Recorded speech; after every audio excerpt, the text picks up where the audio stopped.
You're live. Hey, everybody, and welcome to the Free Assange Online Vigil. This is week 64. We are joined today with a very special guest. It is Mimi, also known on Twitter as Syrian Girl. And I do have co-host Steve Poikinen with me as well. Before we do kick off, though, I want to run through some numbers. Today is day 3,578 of the illegal and arbitrary detention of Julian Assange. It is day 532 since Julian was trafficked out of the Ecuadorian embassy to Belmarsh prison following a $4.2 billion international monetary loan fund to the nation of Ecuador.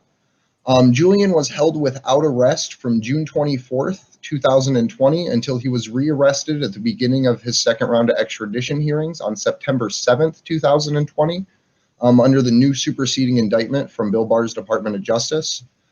Today was the second day of the third week of the second phase of Julian's extraordinary rendition. We have 1,208 days of incarceration in federal custody for Reality Winner. But in good news, it is day 189 of freedom for Chelsea Manning. She does do a Twitch stream Thursdays through Sunday. I believe it's 7 to 11 Eastern time. So I'd recommend going and checking that out. She is XYChelsea87 on Twitch. But without any further ado, how are you today, Steve? I'm tired, Andrew. I'm tired. I slept like shit. And then we were up at, I was up at like 2:30-ish this morning. And by the way, guys, we're doing live coverage of every scrap of information we can get about Julian Assange's hearing from around the time it starts until at least through the lunch break. Yeah. And Kevin Gostola has joined us now a couple of times. Mohammed El-Mazi popped in this morning. It's always good to talk to Mo. And these are the people that have access to the cloud video platform. So it's as close to watching it as we can legally get away with. And it's made for, I think, some fairly good conversation and analysis, and I will be up earlier with stronger coffee tomorrow morning. I promise. So I would like to say hello to you, Mimi. How's everything going over for you today?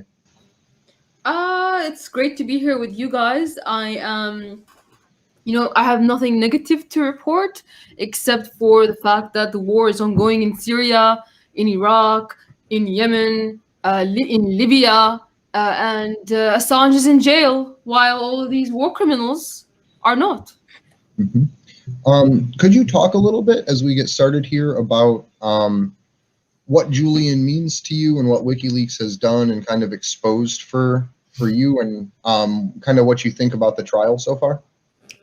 Absolutely. I think that what Julian has done for the world is shed a light on cockroaches, and those cockroaches have, obviously are upset about it, and they scuttled back into the shadows, so to speak. Basically, especially for Syria, Assange's Clinton leaks have exposed the fact that the United States was okay with working with Al-Qaeda and ISIS and to destroy Syria. And that had repercussions not only for Syria, but for the whole world. It also, his just looking at the Middle East as a whole as well, he's exposed war criminals, torturers, and the thousands and thousands of people that were murdered under false pretenses and lies. So Assange is a hero to us, a hero. Here in the U.S., there's a really hardcore veil of propaganda where most people don't even realize that Julian's on trial right now until you go to talk with them about it. Is it something, a similar situation over in Syria, or is information about him more readily available through your media outlets? Well, I'm not in Syria at the moment. I have to also state that clearly. I'm in Australia and I have Australian citizenship. And so I also see Assange in that way as a fellow Australian citizen, which the Australian government has completely abandoned. And what I'm seeing here from the Australian media is a complete and utter blackout. Nothing about Julian. They're happy to talk about journalists leaving China because they got a talking to by the Chinese secret police, but they have nothing to say about an Australian journalist that is currently incarcerated and being persecuted politically by the US and the UK. So that's what I can see. But as for Syria, of course, Syria, here's the thing, what you have to understand. Assange didn't really take any side. He just wanted to expose lies and show the truth. And he leaked stuff about Russia. He leaked stuff about Assad, like he leaked Assad's emails.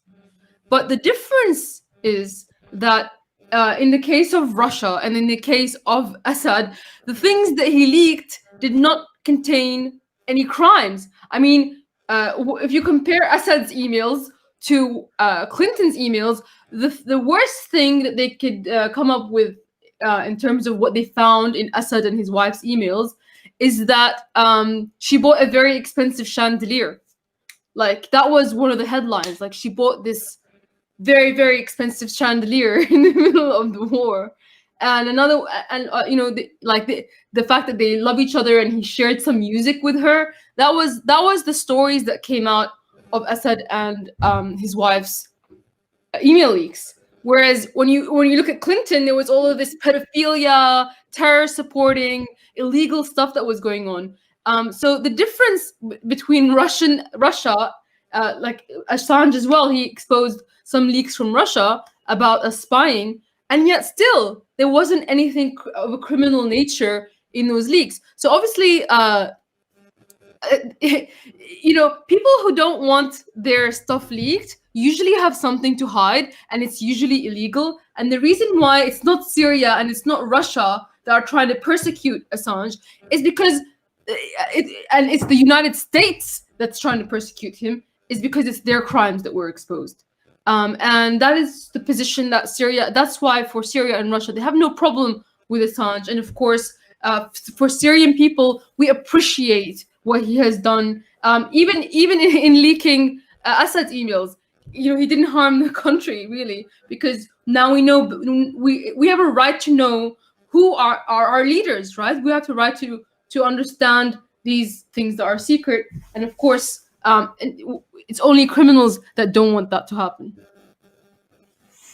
Yeah, we've made the point on the show before that the very same people who will tell me or tell you, well, if you aren't doing anything wrong, then you don't have anything to hide. Like, as soon as you flip that around on them, they freak the fuck out.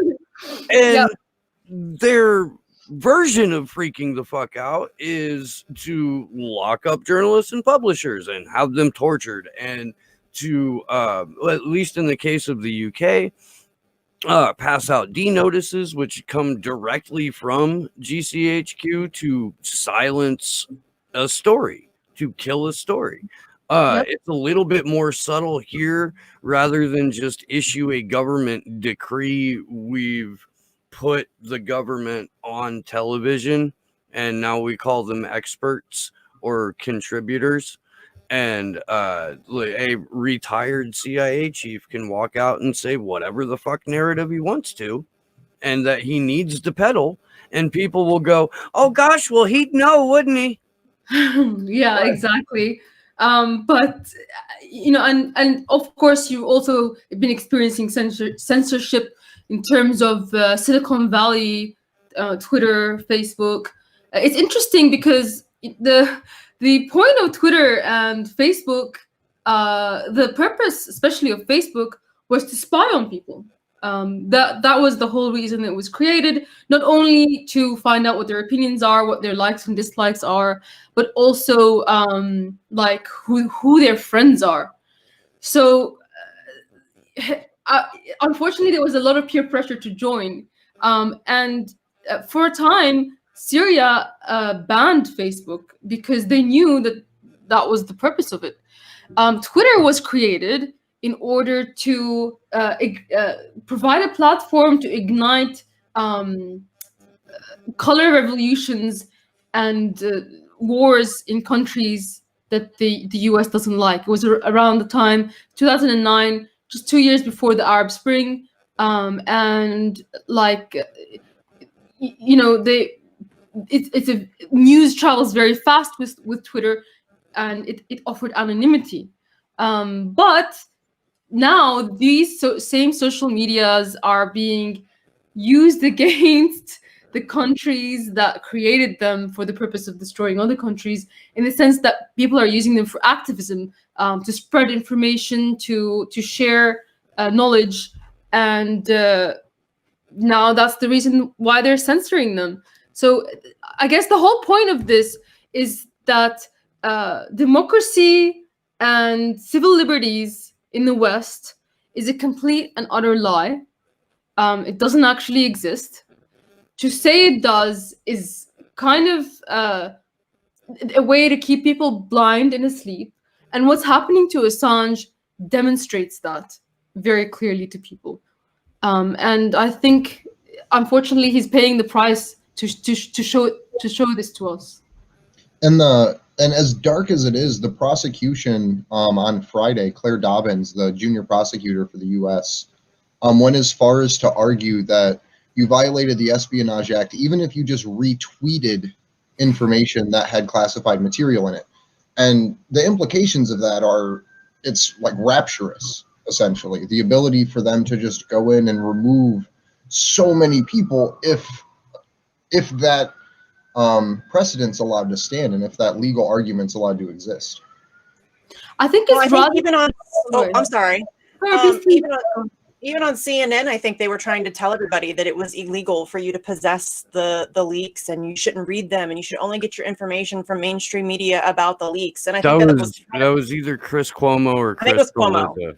Yeah, I think it was Chris Cuomo. Yeah, told the entire his listening audience that it was illegal to go to WikiLeaks. Yeah, but I mean what Andrew's saying though is that they're kind of alluding to that. Ideally I think that's where they'd like to head, that even if you so much as, mention something like that embarrasses them or pisses them off, they can come for you. That's a scary thought. Yeah, it's a precedent that we must fight, not just for our own personal liberties. So it's interesting, however, because they have no problem with the New York Times, for example, talking about having a source in the State Department with classified information that Iraq has WMDs. Like, that's allowed to be printed. We're allowed to swallow that down. But if it's anything that WikiLeaks, which isn't approved, says, now freedom of speech is dependent, I suppose. I guess I also have an interesting. Have you guys seen this movie called I forgot what it's called now? Official Secrets? No, I haven't seen that movie. Have you heard of the whistleblower Catherine Gunn? That's the Catherine Gunn one, yeah? Yeah. Yeah, I'm familiar with her story. I haven't seen the movie. Yeah, so the point of the whole story, I suppose, is she was actually working with GCHQ, and it was in the lead up to the Iraq War. For anyone in the audience who's listening that doesn't know about this, and she saw an email that was sent to GCHQ that they're supposed to gather any information about the members of the UN Security Council that would vote for the Iraq War. So they were trying to find out anything that they can use about any of the politicians or diplomats in the UN Security Council that would vote on the Iraq War, anything that they can use to blackmail them with. And she felt that this was against the law. Not only that, she felt that it was the entire war is illegal. It makes the war illegal because they're trying to like blackmail people into voting for it. So she leaked the email, and at first there was a media storm about it. Eventually, she actually owned up to leaking the email because that was one of the only ways that she could prove that it was real, because there was all this doubt being shed on it about it not being real. And they were going to put her on trial, but they decided against it because the argument that her lawyer was going to make was that she didn't do anything wrong because she exposed war crimes. She actually did something in the interests of the people because she was exposing not war crimes but a crime that was happening behind the scenes. And so they dropped the charges against her because they didn't want to put the war itself on trial.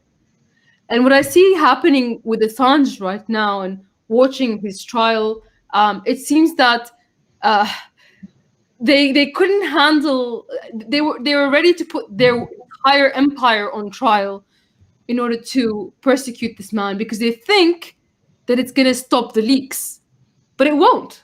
I don't think it will stop the leaks. I think the leaks are going to continue to go on because I think that there's people inside those intelligence agencies that are actually sick and tired of the wars. Chelsea and Manning being one of them. They're sick and tired of war crimes being committed right in front of them because that's not what they signed up for. Probably they had illusions of being the good guys. So, the fact that Trump wanted Julian to give up his source, and Julian didn't, is basically tells anyone who would be a source in future that their identity will be secured, that they will continue to be safe to give up leaks. That's what's important about it. And I think that that's super important because Kim.com actually released the conversation that he had back in February with Julian about the conversation with Dana Rohrabacher and setting up that back channel. And Julian, even when I believe almost all of his internet had been cut already and then given back to him, he had been in the embassy for almost 7 years at that point, still said, I don't need a favor from anyone and I'm not here to do anyone favors. They have a First Amendment, they can use it. And just like the audacity and like the willpower that takes to literally just be able to stand up and be like, okay, like we're good. Like I've exposed this much, I can walk away. But for him to just continue to say, no, like there is truth and there is righteousness and justice, and that's what I'm going for. It was really, I don't know, really powerful when that came out back in February. And I think Mimi made a good point too, but wherever there is power, there will be dissent. The leaks aren't going to stop. People aren't going to stop fighting back. There's always going to be somebody willing to stand up. So I find some comfort in that. I don't know to what degree we'll be successful, but at least we have that. Well, I think, go on, please. With you being in Australia, you're in kind of a unique situation because we have a good friend out there whose name is David McBride, the whistleblower that exposed the war crimes that were happening and the politicalization of Australia's involvement in the Iraq, and I think it was Iraq, but maybe Afghanistan war. I thought it was Afghanistan. And I saw the shooting video of the farmer. And I just wanted to kind of get your opinion on that situation too, because that was at least the first time in my knowledge that a news studio was legitimately completely raided out in Australia with documents seized with the Australian Broadcasting Company. So could you talk about your opinion on that a little bit and your thoughts? Yeah, it's basically, this is a police state. This is a police state, and the thing that upsets me, like, okay, if it's a police state, that's fine. Just admit that it's a police state. Don't pretend that this is a democracy and we have civil rights. Just tell people, hey, be careful because this is a police state. That would be nice, an admission like that.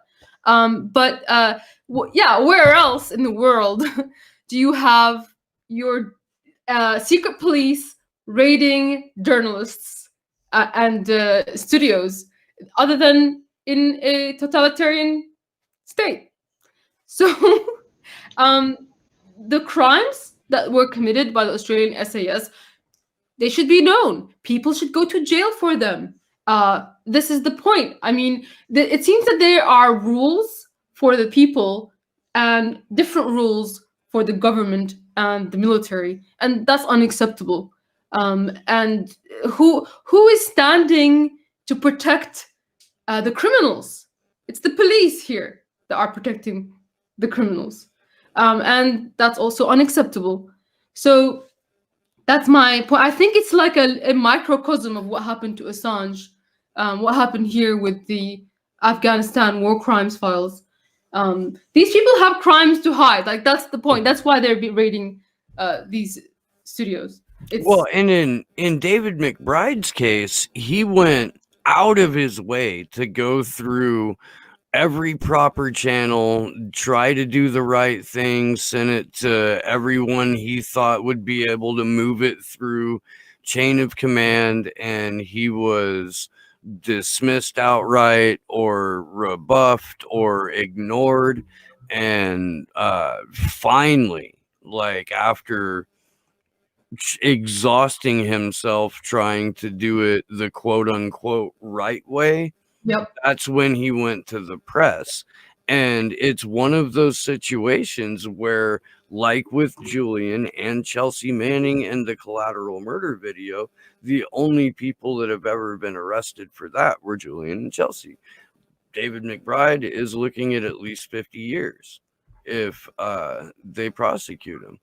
He'll be the only person to go to jail for what the Afghanistan leaks showed everybody in Australia.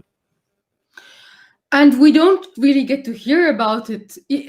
That's the irony, is that our media is silent about this. Like, and they're the ones that are getting raided. Like, they don't they see? Which goes to show how much under control they are. They're basically mouthpieces for the state. You know, they're completely the cowardice is so intense, and they're happy to cover up things. They don't want to know about crimes going on overseas.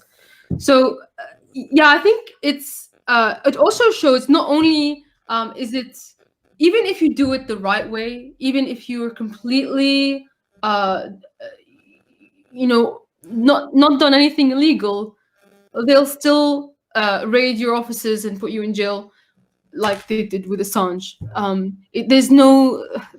Their own laws are just sham as well. I think that's what it shows. And I wanted to say something as well. I guess maybe I'll wait to say it. I have another point to make, but I'll pass over to you guys for a moment. Well, I just wanted to actually say thank you for helping us share the call to action so much. Because getting those out and getting them into the public is super, super important. We have a whole bunch of them up on the website, and the newest one is actually contacting every single member of the Australian Parliament, demanding Julian's freedom. I have all of their official email addresses on there, short of like 3 of them that I didn't want to just guess at. So I just wanted to say thank you for being involved in that way and helping us share those around. Oh, my pleasure. I shared it all over Facebook. But the problem is that I think that people will look at it, they will share it, but they won't actually email those people. I think we need to think differently about how we're gonna strategize, and perhaps instead of just social media, maybe there's other avenues we can use to push people to action. Maybe by phone calls or by pamphlets in letterboxes, things like that. I'm not sure, but collectivism is not enough. And it's also interesting because there's these organizations. I don't know if you've heard of Get Up Australia. Like in America, you have a very similar organization. Actually, it's made by the same people, called MoveOn.org. Okay. And Avaz. So they claim to support Julian Assange, but I don't really see a big drive for them to get this stuff pushed. Do you guys have any comment on that? That's a problem. I'll let Steve take it. So most of our, I guess, like nonprofit industrial complex is it either owned or funded or managed by sociopaths. Especially a lot of the environmental groups right now, which is kind of tragic in its own way, where the same people who are responsible for destroying the planet are now like hijacking what's left of it and want to ransom it off in little bits and pieces. So it took a lot to get Amnesty International to comment on this. We had to, I mean, and it was something that, you know, we had pushed for. It really, I'll put it this way. NBC News has spent more time and energy covering the letter from lawyers for Assange that was signed by like Lula from Brazil and a number of other former heads of state, some current members of parliament worldwide and whatnot, but basically world leaders and the international lawyering community signed this letter, and NBC has paid more attention to that than they have the entire Assange hearing. You can't, I'm not going to say you can't, but it's been very, very difficult to get any of the nonprofits that aren't like Code Pink or Popular Resistance or like the People's Power Assembly, which I don't think is even a nonprofit. They're just an activist organization out of Baltimore. But to even co-sign on the last two times that we've been to Washington, D.C. during these hearings. We went in February as well. So it's, yeah, I mean, we've seen more movement in the last 3 weeks than in the last 18 months. And so the two stories that I'm seeing going around are the all the world leaders signing onto this petition, but also the part. Oh no! It happened. You froze. Oh, so the two things that I've seen circulate are the story about the world leaders signing on, as well as the pardon about Julian. And my concern is that the media is not even really framing them properly, to where the last 20 years have been spent demonizing South American leaders. And then they choose to put those names specifically forward, almost like baiting Donald Trump into saying, hey, why don't you support this guy that all these enemy socialist nations support? And then with the pardon, it's being driven and pushed alongside Russiagate. Yeah, all about Russiagate. Yeah, so it's just weird that even the headlines that they cover are things that are designed to spin it so safely and so meticulously that even when it is good news, it still sounds bad to the viewers of those shows because they've been propagandized about how terrible all of those leaders are to begin with. Yep, and the only reason that they are covering the Trump pardon is because they want to spin it as, oh, look, Trump's trying to cover up Russiagate, because the whole, I think that they are, this is, I could go very deeply into what I think is going on. You are more than welcome to if you'd like. Right? I mean... Yeah.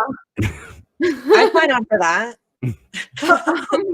It's hard to navigate, though. It's hard to explain. But I think before that, I'd like to just make a point, because the whole crux of the argument of putting Assange in jail is that he's not a journalist. He's working for Russia, or he's working for, like, he's basically like a state actor or something like that. And the point I'd like to make is, and in the media they say, well, Snowden, he went to Russia and he was safe there. And I think, in fact, I will say that probably if Assange went to the Russian embassy instead of the Ecuadorian embassy, he could have ended up like Snowden. But he, maybe even knowing that, chose to go to the Ecuadorian embassy because he didn't want his work to be tainted by this accusation of bias, or that he's just working for Russia or for the state. So he sacrificed himself for the integrity of WikiLeaks and what he's trying to do. He puts that as more important than his own life, and that's just heroic. And you know that was always available to him, and it should be noted that he chose not to do that. He chose to go to the Ecuadorian embassy. He never gets any credit for that. But I also have, that is what the one aspect of the people that oppose Assange will say. The second group of people are actually amongst activists that say, well, he never leaked anything about Israel. Have you guys ever heard of that? Oh, yeah. No, it's pretty funny. It is. Yeah. So, look, way back in the day, I listened to that kind of thing. But like maybe in 2011, I did wonder about that because, this is one of the topics that is always like, you really know stuff about someone when it comes to their position on Israel, right? It's one of the things that it's a red line. So, but I think that the fact that some of the most hardcore Zionists, like ultra Zionists, are responsible for wanting to put him in prison, is it goes to show you how the Zionists feel about Assange. So if it's, sorry, excuse me 1 minute. It's Sheldon Adelson. I had to find his name because my brain is going too fast. Sheldon Adelson was responsible for spying on him in the prison, and he actually is Trump's top donor. And people ask, why does Trump need a donor? He's a billionaire. Well, actually, Sheldon has 10 times the amount of money that Trump has.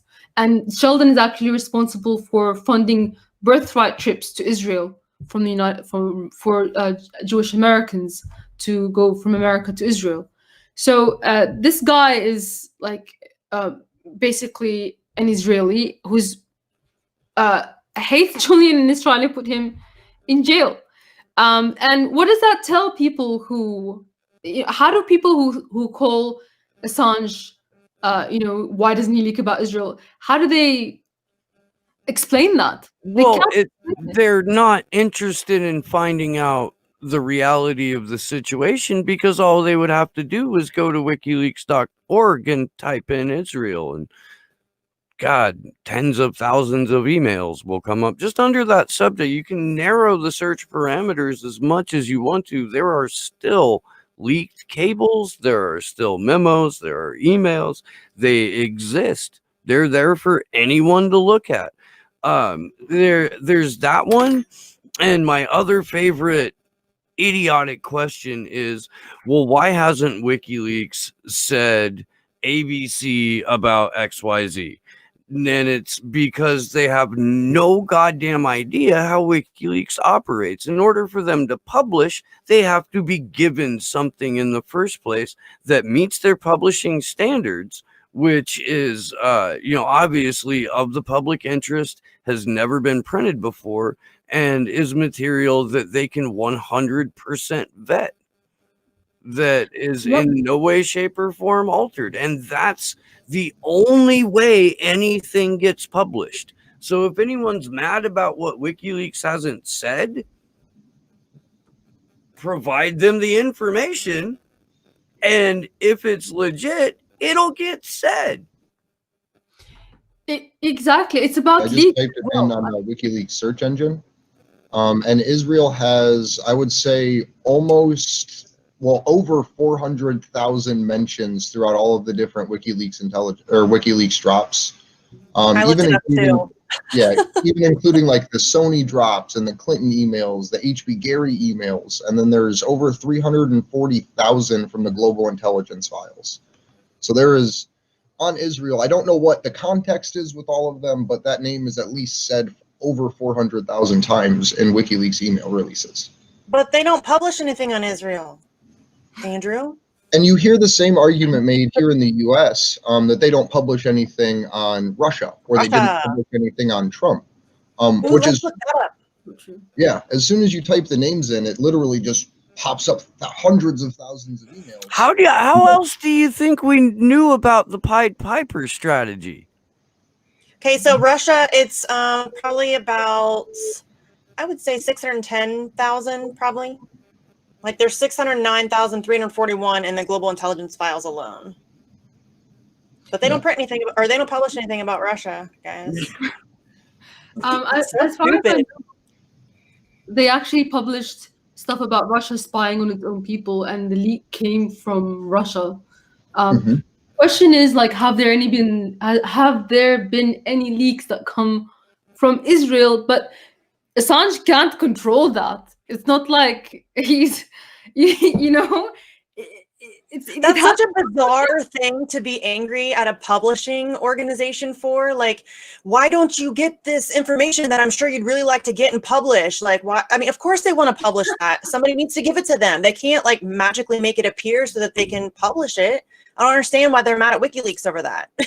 You know, it's a, you know, like, I'm from Syria, and as you know, we don't even for us, Israel is the Jewish ISIS. Okay, it was created the same way by a bunch of terrorist organizations that flooded into the borders and created something based on a prophecy that if they can create in Israel, the Messiah will come.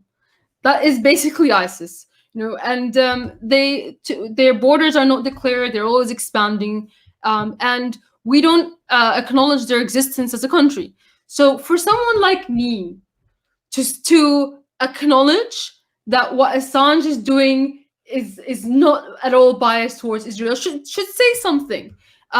You know, he would publish those things if he had them. I am sure of it, because in fact, the reason why the ultra Zionists like Sheldon Adelson are against him is because the exposure of these crimes, of these multiple wars that are going on, of the fact that Clinton and Obama and were supporting Al Qaeda and ISIS in Syria and destroying Syria, and it shows also that they were doing all these things on behalf of Israel.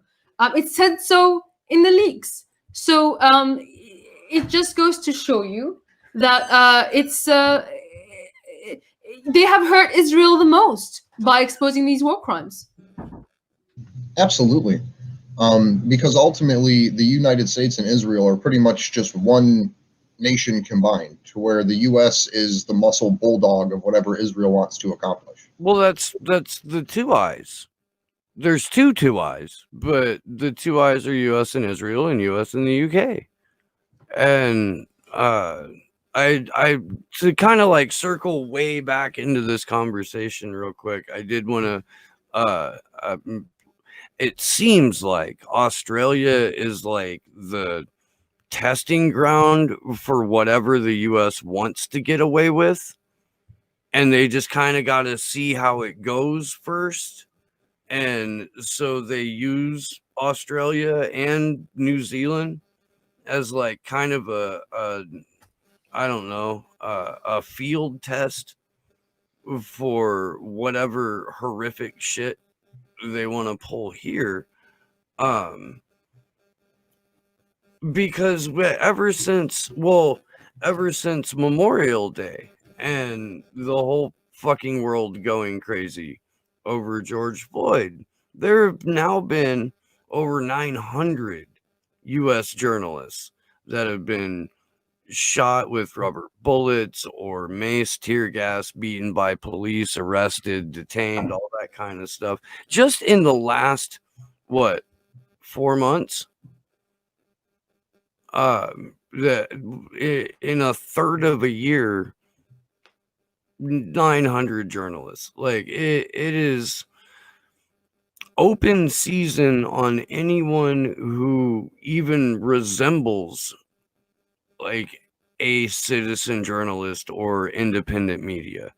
And this would not be possible without the help of mainstream media, without the help of quote unquote like independent YouTubers and shit who just are there to do DNC propaganda and confirmation of bias, fucking hope porn, and not, I don't know, talk to their audience about real shit. Their silence on Julian Assange is making it possible for the U.S. to run roughshod over our own independent media and citizen journalists. 100%. Maybe it's about creating fear as well, because you see what Assange is getting put through, and people are gonna not want to say anything anymore. Yeah, Right. this is when Daniel Ellsberg testified last week. And this is something that he's talked about frequently, but it's the chilling effect. And that dates back to Nixon trying to get rid of Dan Ellsberg. He wanted to create a situation where you saw what someone who stuck their neck out went through, and it made everyone else kind of want to be like, I don't think I really care that much about that story. And that's what it's supposed to do. It's supposed to make people not want to publish facts about the US government or the UK government or the corporations that, frequently commit waste, fraud, abuse. If you're like Pepsi, you hire the occasional death squad,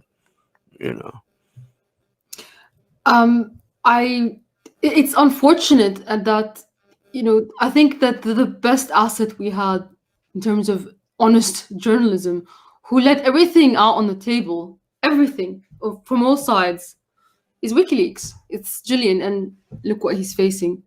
And I wanted to actually discuss some of the content of some of the leaks in terms of Israel, for example, and Syria, and which is near and dear to my heart.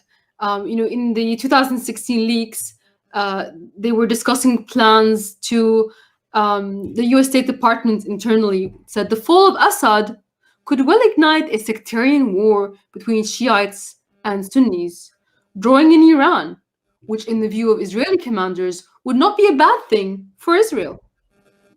So basically, this is hundreds of thousands of people. Well, if we look at the Middle East as a whole, or at least, hundreds of thousands of people, civilians being ripped to shreds for Israel to be happy. And that is pretty much, even Trump himself said, we're not in the Middle East for oil, we're in the Middle East for Israel. So again, exposing these wars does not help them. I think and then gave Bibi the key to the White House. Yeah. Just as a public, you see? Do you see what I'm doing here? I'm giving Benjamin Netanyahu the key to the White House. Get it on camera. It was just, blatant. It's very cringy. Blatant. Ballsy. Even. You know what it is? It's sycophants. They're sycophants. If you've actually, there was a Zoom call between Richard Grenell and some Republican donors, and he's what the level of groveling he does towards the Israelis is beyond. It's cringy. He's basically, he calls it the eternal state of Israel, and I forced everybody to wear a yarmulke in Germany at this in the U.S. embassy. All of this stuff it's Zionism, and I think for those people who are saying that about Assange, just wake up to yourself. And for those that are saying that he's a Russian asset, also wake up to yourself, because he didn't go to the Russian embassy. And I want to comment about what you said about Australia being a testing ground. I think what you're saying is in terms of the forced inoculation that they're about to push on people, the police state that we're facing. General police state stuff, surveillance, all, yeah. Because this place is completely, it almost has no will of its own. The last prime minister that Australia had, which maybe had some independence, was kicked out in a coup. It was Kevin Rudd. Before that, it was Golf Whitlam, who of course was just replaced by the UK. So, and the crime that both those men committed was stepping on Israel's toes. Because for Kevin Rudd's case, he exposed the fact at the United Nations that Israel was stealing Australian passports, using them to go to the UAE and assassinate people with. And for that, the Zionist lobby actually, he wrote in his book that the Zionist lobby here told him that they were going to replace him with Julia Gillard, which they did like a few months later. And Golf Whitlam was also someone who didn't want to give Israel everything that it wanted, and he got kicked out. But on top of that, like they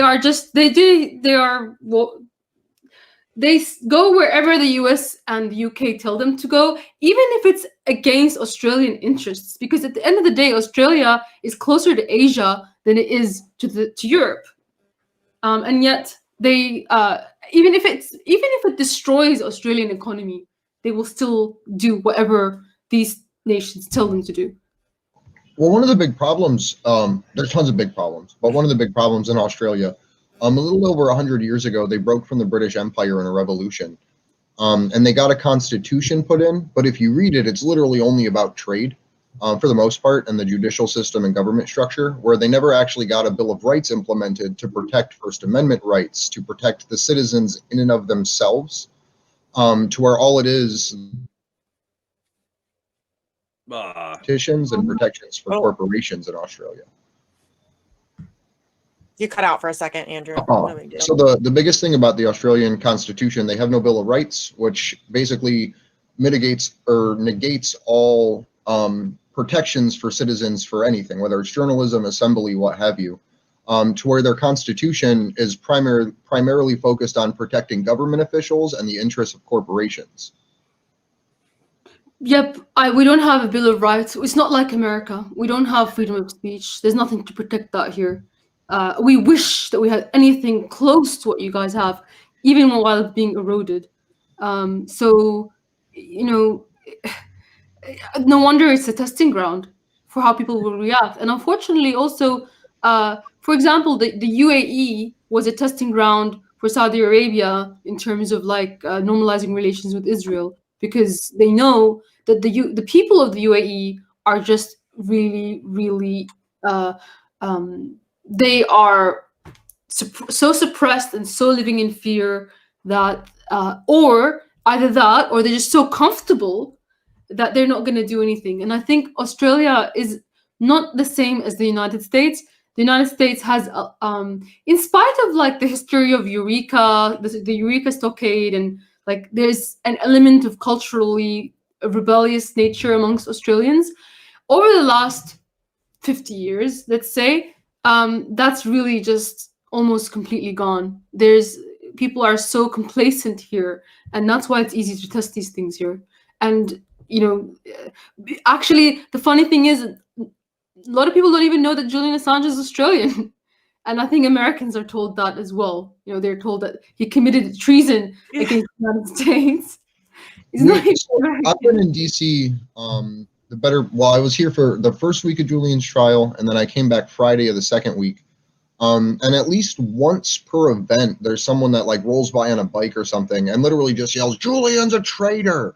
And then the only thing you can yell back is, "He's Australian." Like, what do you mean? You fucking puppet!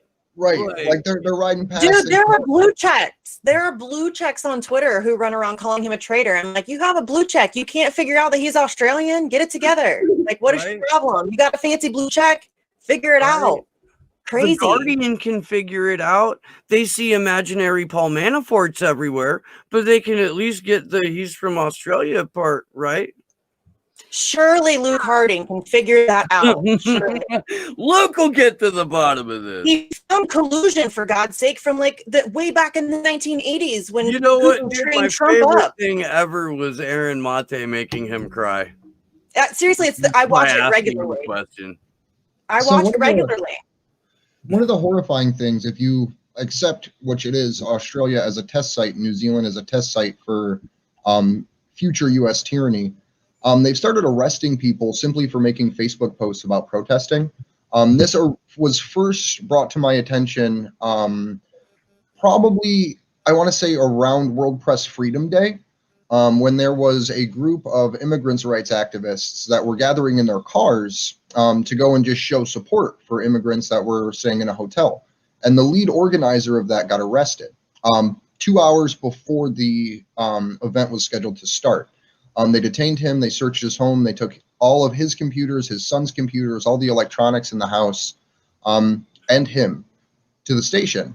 And I believe he did get released a few hours later, but we saw that now roll out on a larger scale in Australia, where journalists are being, or not journalists, but where regular people are being targeted for organizing efforts. So I think that this is like the beta test stage of being able to round people up and quell public dissent about people that have shared the WikiLeaks information and have shared classified information through social media. Because the US, like I had mentioned earlier, is literally arguing that they can go in and arrest anyone that's ever read a classified document, which I think is horrifying. Read, shared, proliferated. And so I see those arrests in Australia as kind of that first step of the test of rounding people up from social media. You know, it's also funny because at the end of the day, it's their own organizations that leak these files. Like they're the ones that are leaking it. And so basically they're punishing people for their own failures. I think that it's kind of amusing. It's almost like they want to lay the blame on others because they're so embarrassed about, you know, where else did these leaks come from? So it's not like Russia has access to the DNC, which brings me back to Russia Gate. I do want to talk about the media in the United States and why the only time it talks about Assange is when it wants to highlight that Trump is, you know, making these kind of going in deeper. I think the Democrats, the vast majority of mainstream media sources in the United States are 100% in the pocket of the Democrats. Would you say that that's fair? I think Fox News is more taking the Republican line, but everybody else is the opposite way. And they're really, really angry that Clinton lost the last election. Like it screwed up a lot of their plans. They blame Assange for it, and they invented the whole Russiagate thing. And Trump is an evil. They're all evil. Like they're all evil and despotic and treacherous in their own ways. But he has his Trump is all about Trump and maintaining Trump's power as well.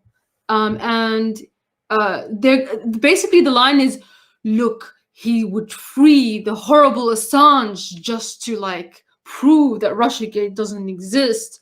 And I think that if Assange, they must have some information that the source isn't Russia. Like they must know that the source isn't Russia.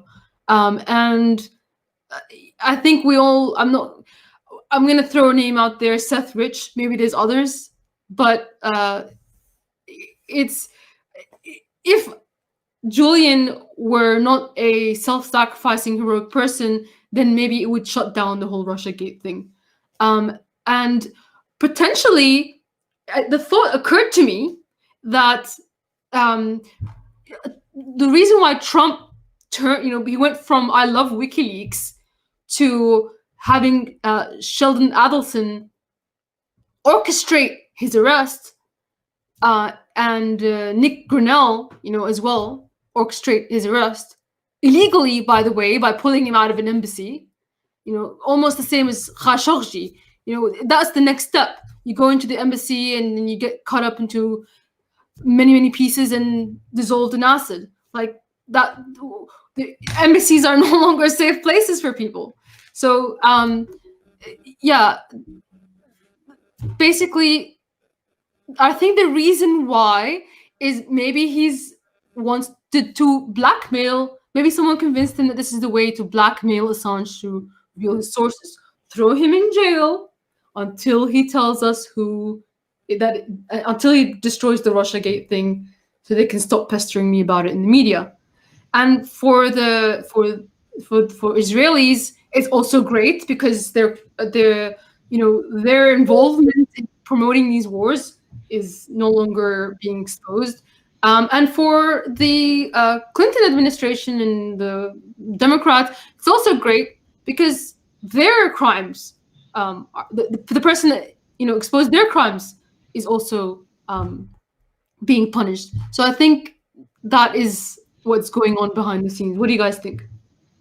So I agree with that, because you actually had the Hillary Clinton campaign, as exposed in the DNC leaks, play what was called the Pied Piper strategy, which was literally elevating Donald Trump in the media through like CNN, MSNBC, and those other liberal allies in the media, to make him look like he was the front runner. And they gave him billions of dollars in free airtime. Group of Democratic senators. Repeat that, Andre. You cut out. Sorry. So Pied Piper, Hillary Clinton and her buddies in the media got Donald Trump elected. They gave him billions of dollars in free media, and I apologize for my terrible internet. But then you have a group of Democratic senators, who I'll pull their names up in a minute. There was 6 of them that actually requested that Julian be taken out of the Ecuadorian embassy, and they gave the letter to Mike Pence. And I believe Mike Pence went as far as to go to Ecuador and meet with Lenin Moreno a couple weeks or a few days before Julian was taken out of the embassy following the IMF loan. And then we found out later through Cassandra Fairbanks that it was Rick Grinnell that had actually orchestrated more of that behind the scenes at Donald Trump's request. So it's a one-party state that just plays the divide and conquer card with ideologies. Precisely. I think Dianne Feinstein's on that list, Andrew. If you pull it up, that list of, I'm pretty sure Dianne Feinstein will be one of those 6, because I remember there being a big stink about it. But yeah, I absolutely agree with that for sure. And I think you're right. Trump's in it for himself. That's why I was super excited when Glenn Greenwald went on Tucker Carlson, because he nailed it. He really did. People kept saying, "Oh, he should have said this," and I think a lot of people thought he was talking to maybe voters. I think Glenn Greenwald was talking to Donald Trump specifically, and he was going right at his ego, and it was genius. And I mean, that really is what it's going to take. Trump's not an ideologue; he doesn't give a shit. If it helps him, he's down. So we just have to figure out a way to get in his ear and either boost his ego somehow, make him think he's going to be king shit if he lets Assange go, or just make him think that there's some other benefit for him in that. So that's why I think it's super important, while we have a bunch of people watching right now, that people go to Trump rallies on a single issue basis. I'm talking only about Julian Assange, passing out flyers about Julian, preferably giving tons of posters out for people to pass out, because you create a situation where the security guards will either rip the poster out of people's hands and destroy the illusion of Trump supporting Julian, or you create a groundswell where Trump sees his base holding these signs at his rallies, and it's the only time he gets to interact with the general public. So as much as people wouldn't want to go to a Trump rally for whatever reason, going there on an issue-specific basis, only supporting and talking about Julian, not any other political candidate, not Biden, not even really Trump himself, but just Julian, I think that would be one of the largest ways to get him free.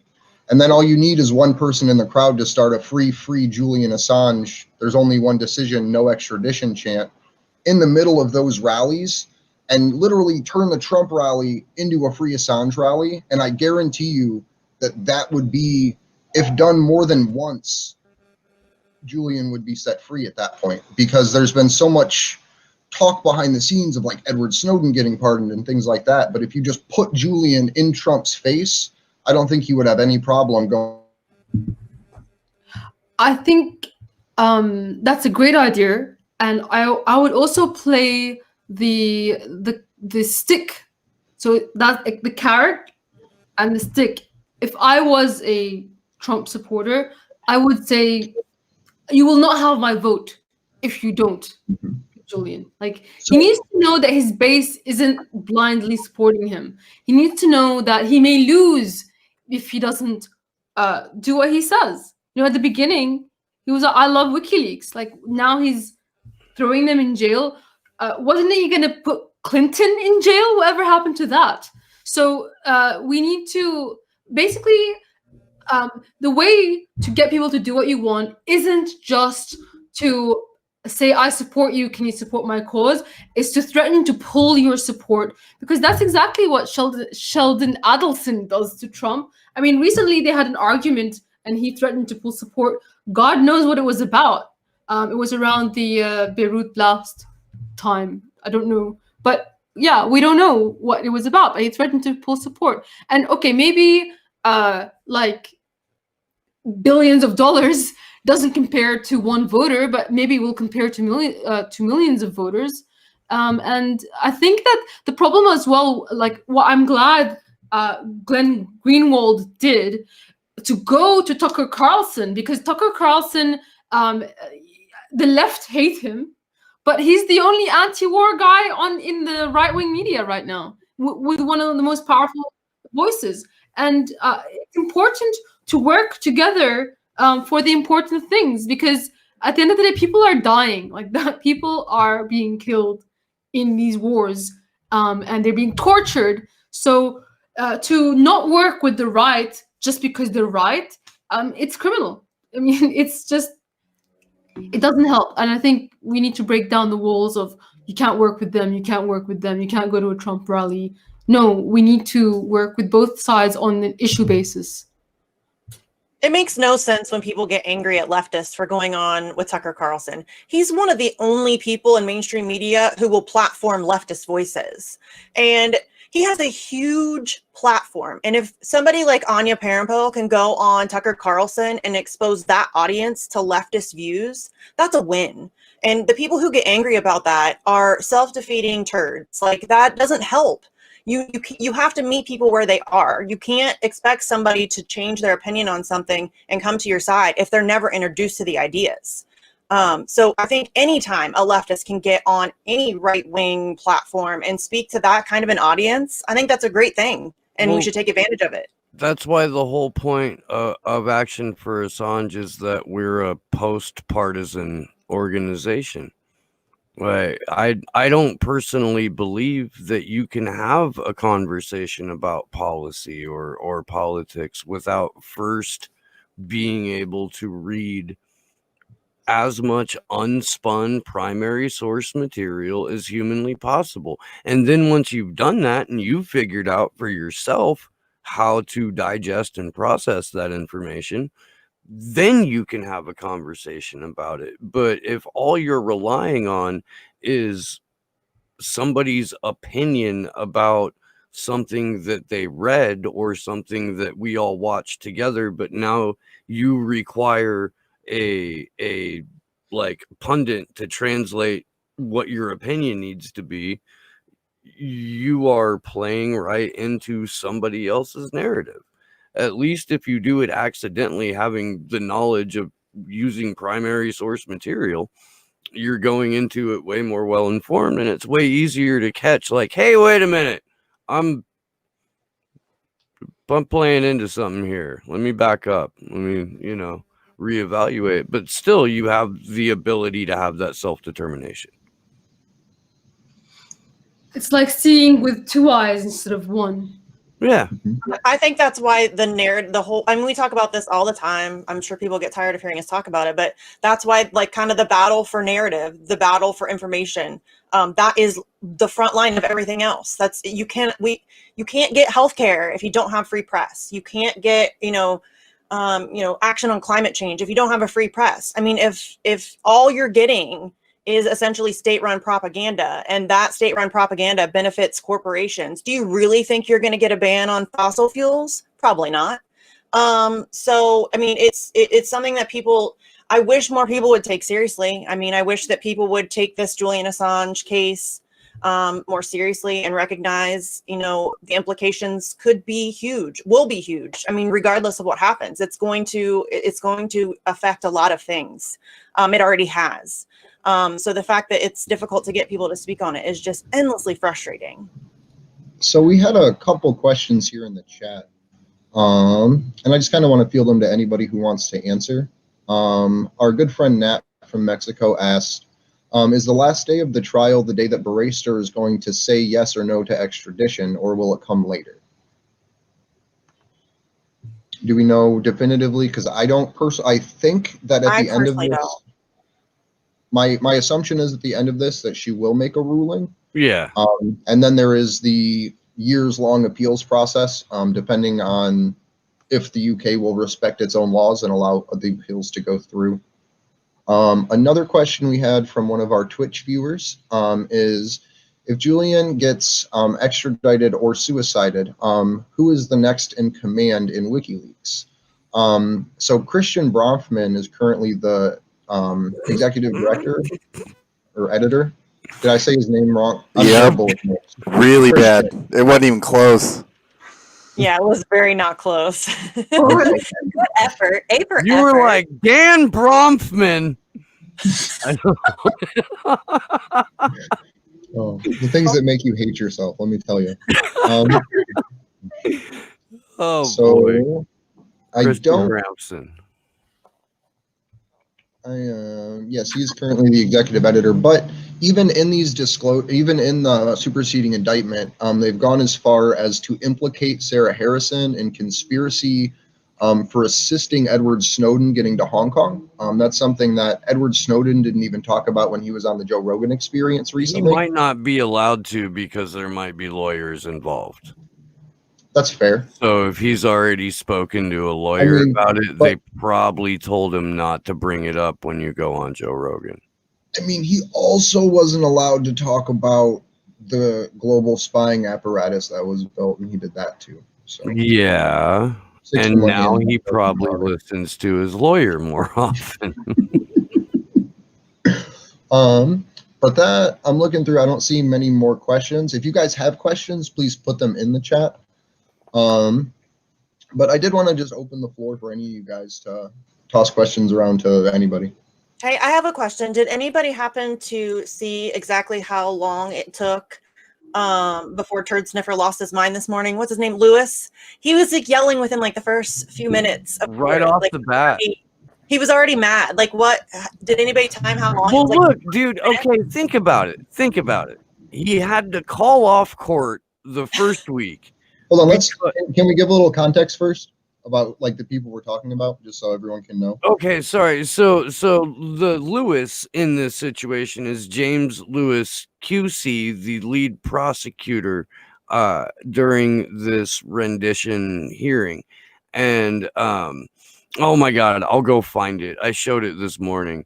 But somebody sent me a picture of Lewis's little section on the website for his law form. At any rate, so after being thoroughly destroyed by Trevor Tim on the Wednesday of the first week, James Lewis took himself out on the town, did not make it back to his house, did not have any of his paperwork that he needed for, you know, the biggest press freedom trial in our lifetimes. Didn't have his papers. His charger he had apparently left at the court. His laptop had, you know, a dwindling battery. So they tried to push court off, couldn't quite do it. He logged in on a different device that was still fucky, and in comes Claire Dobbins saying, my husband may or may not have symptoms that may or may look COVID. And they went, court's canceled, we'll see you Monday. Okay, so that happened, and Lewis came back on Monday, and he was feisty as fuck because he'd had a nice long 4-day weekend, and he could probably, you think, you know, charge his computer and whatnot, maybe rifle through some of his paperwork, and just witness after witness has destroyed this man. At least 2, if not 3 already, when asked a question, have looked at him and said, I'm glad you asked me that, which is just horror, like a horror for the person asking that question to a witness that isn't theirs. So yesterday, because they had already struck out with Claire Dobbins, who was their JV prosecutor. So yesterday they brought in fucking Johnny Bush League. Joel Smith is his name. And he got his ass handed to him. So of course, when Lewis came in this morning, he was hotter than a $2 pistol and just wanted to fucking air it all out there in the courtroom, which he did in the exact same way that he always does, which is by trying to discredit the witness, fucking forgetting that in a different case, James Lewis QC had sought the exact same witness for expert testimony. The witness, however, did not forget and reminded him. He got laughed at in court. He got laughed at, you guys. Like, he's been getting his ass kicked every day, but the man got laughed at. He's a lawyer in court. He got laughed at. Yeah. I mean, I guarantee you there is cocaine and hookers going on right now for Mr. Lewis. I just want to make it home tonight. That's my plan. Is I just want QC Lewis to go home, because you literally had him today ask a witness, like, please stick to the script, like, please answer the questions. I need you to stick to my script, not the script, my script.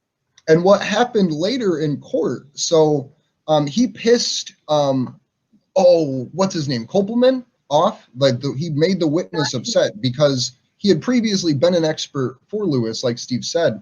And the whole time he's trying to discredit everything this man has done for Julian by saying that he's not an expert, that everything in his notes is essentially wrong or omitted half of. There we go. And there we go. And so, look at that turd. So Lewis today got basically served by his witness, because he was asking questions and the witness had to remind him, you are the lawyer and I am the psychiatrist. You will not make me change my medically driven decisions in this situation. And it got so Mega brain.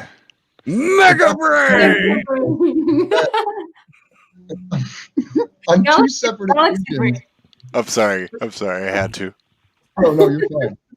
On two separate occasions, Judge Vanessa Baratzer actually had to step in to start questioning the witness because QC Lewis couldn't. That's just how ridiculous. So let's give the man a break. He's trying to make something out of nothing and pretend that he has a case when he very clearly does not. And his case has been getting destroyed every second of every day. And that has to be exhausting. I mean, and just defeating. And, you know, I don't blame him for, you know, not making it home a couple of nights. I would have a rough time dealing with myself too. With you guys describing the events going on in the trial, as far as I understand, the trial isn't televised. Are you guys getting a transcript? We are. So what we've been doing every morning, not every morning, but throughout a couple times in week 1, a couple times in week 2, and now every day in week 3, we're reading the live tweets that are coming out from the people that are connected to the cloud video platform. So Kevin Gostola, I can't remember her name, but Mary, Juan Passarelli, Kostakidis, Assange Defense, and Mohammed Almazi are the 5 that we use for reference points. So we will check in with Richie Medhurst too. Yes. So we'll Medhurst have access? I don't think he's got access to the cloud video platform. No. So we I just want to say as well, since we're on the topic of Richard, he's Syrian like me. So I just want to show you that, like, the entire Syrian Twitter sphere and everybody who has been an activist against the U.S. Occupation in Syria and sanctions are on Julian's side. So we, the Syrians, are on Julian's side. Just wanted to put that out there. And so to finish it off, what we do is we'll go through all these tweets live. During recesses or slow periods while they're populating, we'll read through additional documents and articles that are coming out. Like Mohammed Almazi took a break to write a beautifully written article about Lewis getting laughed at. So we read that live, and then during lunch break, we spent 45 minutes going through what's called special administrative measures, which is essentially the U.S.'s domestic torture program for inmates, just to make sure that that information was still proliferating while we had a downtime during court. So we're, as far as I know, the only channel, Action for Assange, the only group of people that are actually reading these tweets live as they're happening, providing real-time context to who the people are. And it almost feels like doing sports reporting, which is really sad. But there's no one else that is willing to read or wake up at the wee hours of the morning to do this. So we got put in a very, particular and unique situation where we get to interpret to the world what is actually happening to court in audio form. So I just want to say thank you to those people that are there in court or waking up super early to be able to put this information out there for us to then transcribe to the public. Because that's the only way that people are getting information is through tweets and through us reading them on air. And them occasionally popping into our live stream. Yeah. Which is And they're also also nice. they're also covering this case under ridiculous conditions and all kinds of technical bullshit. And they're all handling, like Juan Pasarelli cracks me up. He'll be dealing with some technology nonsense, and he's got jokes, and I love it. Like he just stays like so positive. That Lionel Richie shit killed me, dude. It did. It killed me. Yeah, So I wrote him. I'm like, oh, that just made my fucking day. He's got jokes like that every time. Every time there's some shenanigans, there's Juan with his jokes, and I love it so much. It makes me happy that he's able to find some humor. Pretty sad that he didn't get to report on Lewis almost getting laughed out of court today. Yeah. Like the U.S. prosecution is doing so bad at this point that it almost makes you empathize with them. Like that's how well their script is written, that they want you to feel bad for the bad guys because the defense is doing so well in the case and the witnesses are just ripping everything to pieces. I heard that they didn't want to even cross-examine Cassandra. Nope. They would only read her statement.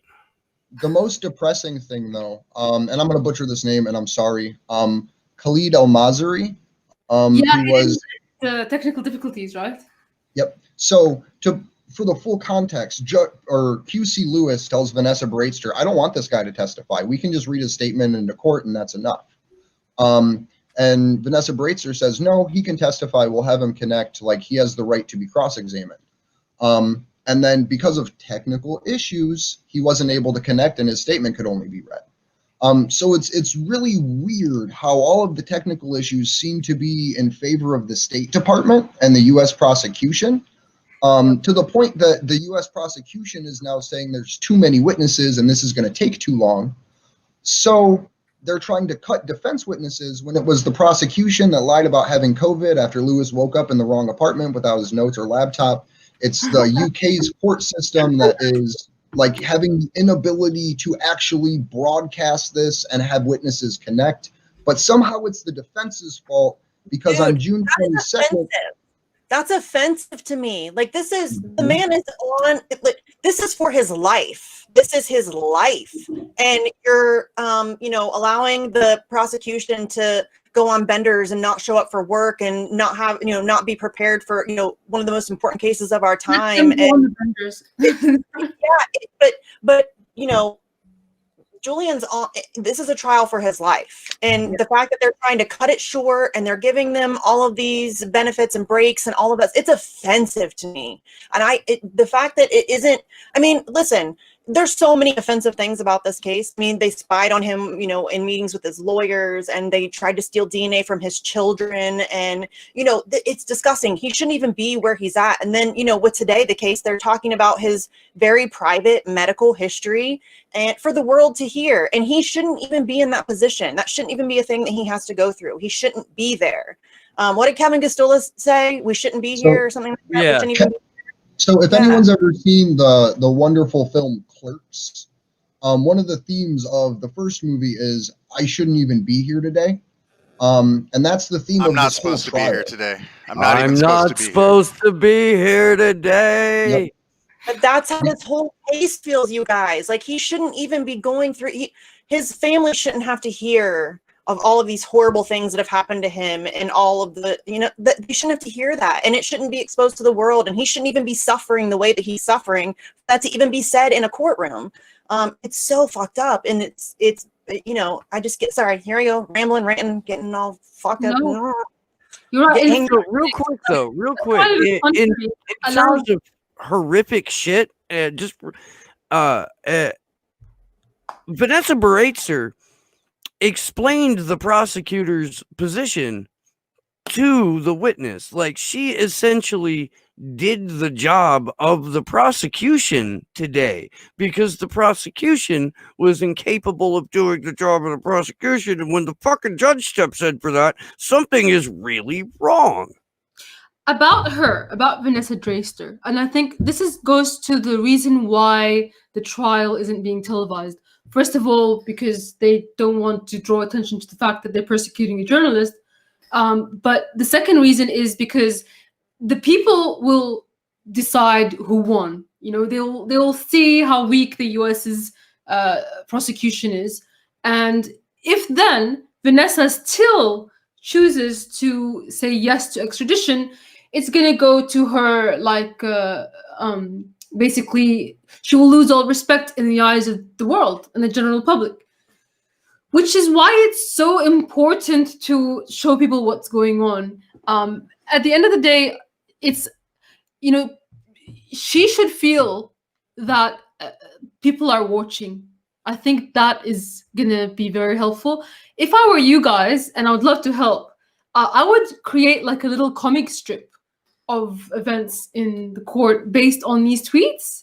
And if not even a comic strip, maybe an even animated. I'm sold. Yeah, I'm sold. I have no free time, but I am down. I love that idea. Hire an animator, or just like, even if it's just a picture, we can have a voiceover, because people will watch that more. You can, then you can share it as a video on social media. And as you know, with social media, videos, they actually spread more than words. So. Well, I do have a pretty exciting announcement too. It's something I've been talking with Kimber and Daniel about behind the scenes. We're going to be launching an action for Assange TikTok now that TikTok is a banned underground platform. Yeah. So that's a really exciting thing. It's something Kimber and I had a huge conversation about it yesterday. And the problem is that the internet has just forgotten about Julian. Like, not because the internet forgot, but because the new generation of humans didn't learn about Julian. Because we're 10 years past what he's on trial for right now. Yep. So the hope there in getting on that platform is to be able to connect with the dissident energy, essentially, because now everyone on that platform is breaking the law. So we're really excited to be launching that. It may not come out like today or tomorrow, but it is something that is going to be hitting TikTok eventually. It's just a matter of how we want to format and how we want to do it. So yeah, I'm really excited about getting that going. I definitely think that's a great idea, because there's a Zoomer kind of energy that is really pissed off. And I think that that's totally something we could tap into.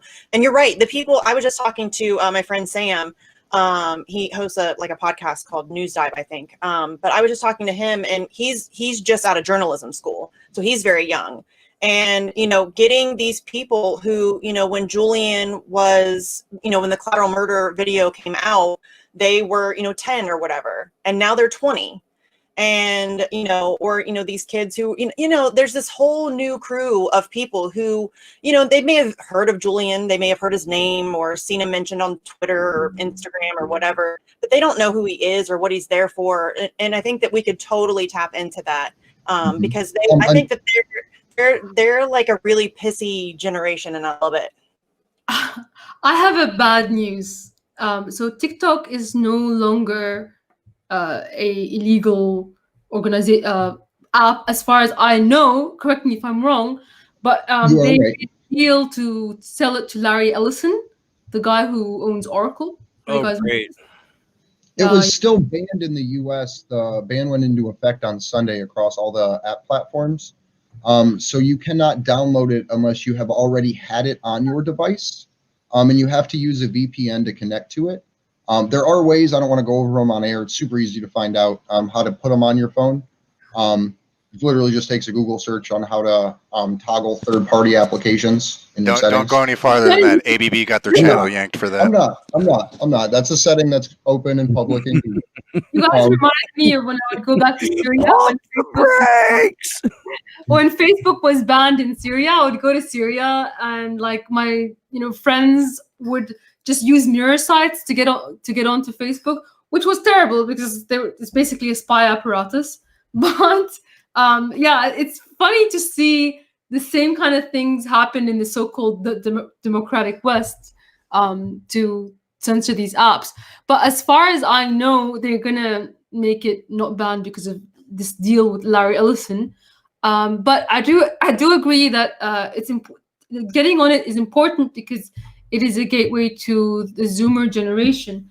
But it's interesting when you mentioned that if you're talking about the bombing of the Reuters journalists and the children in Iraq, the video that came out by WikiLeaks that Chelsea Manning exposed. It's funny because I was very deeply involved in the anti-war movement at the start of the Iraq War in 2003. Like I was a teenager, but never mind. I would read the news every single day, like every piece of news that came out of Iraq. And I already knew about the bombing of the killing of the Reuters journalist. So when the video of the collateral murder came out, I was like, yeah, but this isn't news. Like doesn't everybody already know about that? And I guess like it had already been in the press, but there wasn't video footage of it. Yeah, I already knew that kids died. But also, it's like having read every news article for years, it was just another war crime. For me, it wasn't any different to any of the other war crimes that I had seen happen over and over and over again. So I was always almost a little bit confused about why it caused such an impact, because it seemed like, shouldn't everybody already know this? I mean, it's not like secret. These people are just brutalizing, raping, and demolishing an entire country. Well, in the U.S., we had embedded foreign war correspondents, which basically meant there was like Geraldo Rivera's and other people like that were just hanging out with the Marine Corps and the Army while they were killing people. I used to call them embedded. Sorry? I used to call them in bed with instead of embedded. That's fair. And so collateral murder was the first, to me, I was like maybe 18 when it came out, was the first real view of what our wars were to me. And I feel like it was that way for a lot of people on the internet at that time when those videos came out, because we were already 8 years removed, more or less 7 years removed, when those videos came out about the wars happening and what was going on. I mean, so I feel like that's why it had such an impact. The news suppression when that stuff happened it didn't exist. Like I didn't know about that until collateral murder. So during the Vietnam War, we sent reporters over, and they actually covered the war, and they showed U.S. soldiers being shot and maimed, and they showed the actual face of war, and it had such an impact on the American people that they went, we don't want you to do that anymore. And a lot of them got shot for saying that. But what it changed was the media would never show you the real face of war ever again. And that has been since like 1975.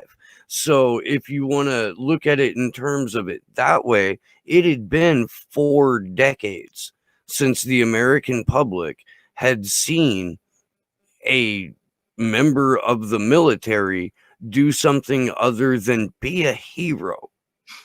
Like, I'm not kidding. That's how overly propagandized we've been.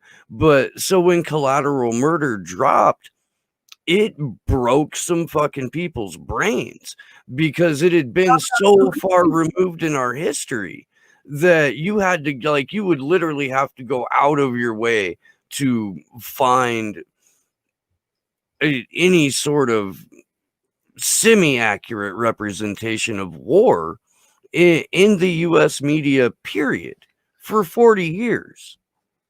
I suppose I didn't see it that way. Like, I didn't see, because my perception was I was also exposed to Middle Eastern sources. Yeah. And maybe that's why I thought, well, this is common knowledge. Like, it's just one video out of thousands of videos that I've seen that show the same thing. I mean, there was one where there was like a double tap where the double tap strategy where like you destroy some place and then people come in to help other people and then you bomb that as well. I mean, there was photographs of like children who were missing half of their bodies, like the lower part of their bodies were separated from their legs, and I saw that. Like, I saw the result of that. I saw it was the boy who lost his arms, and they basically just disintegrated and his whole entire family died. There was one where they were stitching, like, this is a start at the beginning of Shock and Awe, where they were just stitching a kid's skull. I guess I've seen things even bloodier than Collateral Damage. So perhaps because I was exposed to Middle Eastern sources, so I never knew what an impact that had on the US. But it just goes to show you, like, for me, watching Collateral Damage, I didn't even think it was that bad. Like, I have seen so much gore over the years that I thought, oh, okay, it's just like, it's black and white. You don't even see the color of the blood. So it just goes to show you how sheltered and controlled your media is. That even that one instance of just one war crime was too much to handle. Yeah, I can tell you, Steve's absolutely right when he says that we are the most propagandized nation on earth. That is absolutely accurate. And he's also right that, for 40 years, the people in this country really have no idea what goes on in war. And they are only shown the, football game, carrying the flag, national anthem, baseball and apple pie version of an American Or it's Saving Private Ryan, but it's in a historical context. And there's a unspoken, like, almost agreement that the audience gives going into that film is that, well, this is no longer the way we do war. We have drones now, and shit like that. Like, I mean, this is real shit. I'm glad we're having this conversation. I wish we could pull Danny Sherson in for a minute. I'm totally running this by that guy. But it's insane to think about, because almost everyone has a relative that's been in the military, or has themselves, like, there's somebody in their lives that has been in them that could give them an honest assessment of they don't even talk what about we it do most and of the did. time. Huh? I mean, I come from a military family. Everyone in the military, they don't talk about it, period. At all. Even to family. Like, it's crazy. That's fair. I've done a lot of like volunteer stuff at various VAs. No, because I think for a lot of people who come out of the war, but as a whole, they don't. They don't want to talk about it. I think it depends. I think it depends. Like, there are some, they don't talk about their experiences, but I think that there are also people who are now very much aware of what they were doing when they were serving, and I think that they feel bad about it and ashamed of their part in it, and I think that that's hard to come to terms with. Except that's a thing to accept. Tom Crenshaw, the Cyclops. Sorry. Yeah, No, you're I mean it goes a couple of different ways. Either you just bury that shit and fucking get on with your life and you go be a cop or a security guard or something and you punch your kids every day and then you blow your brains out when you're 45 or 48, or your career and you're never leaving ever, or you end up like Adam Kokesh or Mike Preisner or any of the other just millions at this point veterans for peace who saw what it was all about. Apparently did not have access to Smedley Butler's book before boot camp, but after, certainly with a better understanding that war is a racket. I wanted to, on that point, because of this, the millions of civilians that died in the Middle East throughout these wars, multiple nation destroying wars. I thought it's a very interesting juxtaposition about how WikiLeaks is trying to stop these things from happening versus the accusation that the leaks actually hurt people. And I find it hilarious, in fact, that the lives of millions of civilians in the Middle East are basically seen as completely worthless, and don't even talk about them. Don't talk about the war crimes. That was the first day of the trial, and compared to, oh, he put the lives of informants and CIA agents at risk, which, first of all, they can't even prove that that's the case. Well, and it's also not a crime. Yeah, it's also not a crime because it's not a publisher's responsibility to protect the secrecy of the agents. It's not. It's the journalists. Their job is to inform people, and if they have leaks, then they should blame themselves. And I also just think that no, it doesn't compare. Like the lives of the informants and the CIA agents do not compare to the millions of people that died in the war, Middle Easterners and soldiers and American soldiers. So I think that it's this very stupid defense of war crimes to make that statement that, oh, he put informant and CIA agents' lives at risk. And it's so mind-boggling to me that we're talking about Julian Assange in court and not the people who committed the war crimes. right. To the point that on Monday, right, the U.S. prosecution tried to deny the fact that the CIA had tortured people, and concierge of the State Department, QC Vanessa Breitster, she said that we are not here to determine if anyone was tortured, and we will not make a determination on that. To which point I believe it was raised that she didn't have to, that there was a Senate Intelligence Committee torture report that could simply be entered in, and she said no. Yeah. Really? Yeah. Yes. You put the war crimes on trial, right? But isn't that rather the point? Because at the end of the day, this is about people's lives, right? That's the whole purpose. That's what the claims of the prosecutors are, that he put lives at risk. And if this is about people's lives, then that should also be entered into the defense. Well, so John Kiriakou, who blew the whistle on the torture program back in 2007, what he was actually charged with was revealing the name of an agent.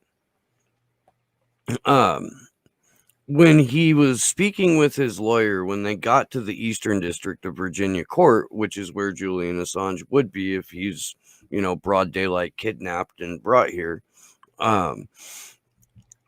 he was like, I get my day in court. I get to tell everybody what happened. And his lawyer goes, you dumbass. This isn't about justice or your day in court. This is about mitigating damage. And that is all that John as a human being was seen as. Damage to be mitigated. There is no difference between what happened to John and what is currently happening to Julian Assange. It's why they went from their opening salvo was Julian Assange isn't a journalist. He can't be a journalist. And then witness after witness testified to the fact that, yes, he was, in fact, a journalist. And they switched to, okay, he's a journalist, but the United States has the right to prosecute journalists. Now, we can now charge journalists under the Espionage Act because, fuck it, we said so. And they got a fair amount of shit for that as well. Both by the defense witnesses and in a lot of at least European press outlets kind of picked up on that and were like, hey, the US thinks they can prosecute any journalist, any from anywhere on the planet, anywhere. So they pulled back from that, and that's when they started going after this. You release the name of informants, which again is not a crime in the United States. And that actually got the releasing the names of the informants. That's what was argued. I don't know if it was Friday or yesterday, but it literally got to the point. That was one of the times where a witness said, "I'm glad you asked that question," because the witness knew the timeline better than the prosecution, to the point that they held up court 15 minutes to do time zone conversions. And Judge Vanessa Baratzer and the U.S. prosecution were both forced to acknowledge that David Lee, in publishing the keys to the encrypted emails, was the one who released them first, essentially saying that they're going to be charging David Lee under the Espionage Act for releasing Cablegate. The Guardian journalist? Yep. Yes. So they have already said now in court that, and this is just if their rules continue to apply the way that they do, that David Lee is next, that he was the one that released Cablegate. That is now accepted fact in court. And now they can't even say that WikiLeaks was the one that released the name of informants. It's a cute cat. Daryl. He does this all the time. The cat likes Julian Assange. So. It's really annoying. Should bring mine in. We actually were owed a special vigil with Ron Placone in remembrance of Embassy Cat, because he has his cat Lucy. Lucy. We were supposed to do that back in December, but the world just went crazy. Why is Embassy Cat okay? It was just a like for fun thing, like trying to just have a lighter topic in a situation sort of thing. I don't know. I haven't seen any updates on Embassy Cat either way. But I think the cat is with Stella, I believe. It's either with Stella or the lawyer, something like that. Yeah. I think it was with a lawyer for a while, and then I think it went to Stella. Yep. I think. I don't know. I It's could alive. maybe. really wrong. No remembrance required. But yeah, it would I be also cool. wanted to point out while I was in the middle of that ramble there that in Chelsea Manning's court-martial, the U.S. Army testified under oath that no one was harmed by any of her releases. So that's back to the Guardian journalist that was actually responsible for releasing the password to the Cablegate, which resulted in the informants being exposed. So that proves that it wasn't Assange, number one, or it wasn't WikiLeaks. And therefore they can't prosecute for that. But are they going to go after the Guardian journalist? No. I bet you they won't. Because that's not really what this is about at the end of the day. They don't care about the informants. They don't care about people's lives at all. It's about the right to maintain their wars and shut people up about them. That's what it's about. And the Guardian journalists pose no threat to them on exactly. that. Those are two well-known propagandists. You know, they're not a threat. Those are not journalists. So yeah, and that's why those people, those types, are not saying anything about what's happening to Julian, because they know that there's no threat. They're not a threat. They're not coming after them. That's not the kind of journalism they do. They're news readers. They don't do real stuff. So, you know, that's why I think it's important to get people like in independent media who should be speaking out and aren't, to speak out. Because, you know, Chris Cuomo and Rachel Maddow aren't going to do it. So that's why I differentiated between pundits and journalists the other day, and people forget that the vast majority of people they see on YouTube or Rockfin or whatever are pundits. They're there to tell you their opinion about things, and they're not doing journalism. They're doing commentary. And so they won't necessarily be affected by this. Certainly not the way that, real life journalists are. And I know that the people who are pundits are aware that they're pundits, and that they're not journalists. And I don't know if they're callous, to like understand the reality of the situation and still be like, well, but there's an election going on, or whatever the content is based off of. I don't know, but I do know that if you are a working journalist right now and you are not screaming your head off about this, you are really, really missing the point. I think for those people, I think they deserve to live in a country that will throw them in jail for saying anything, just about anything, because that's the country that they're working towards. Like, their silence is creating such a place. So yeah, it's pure cowardice and self-serving. And Australia is one of the biggest of that, I think, especially because this man is Australian, and they dare not say a word. It's really disgusting, if you ask me. I wouldn't call myself a journalist. I never have.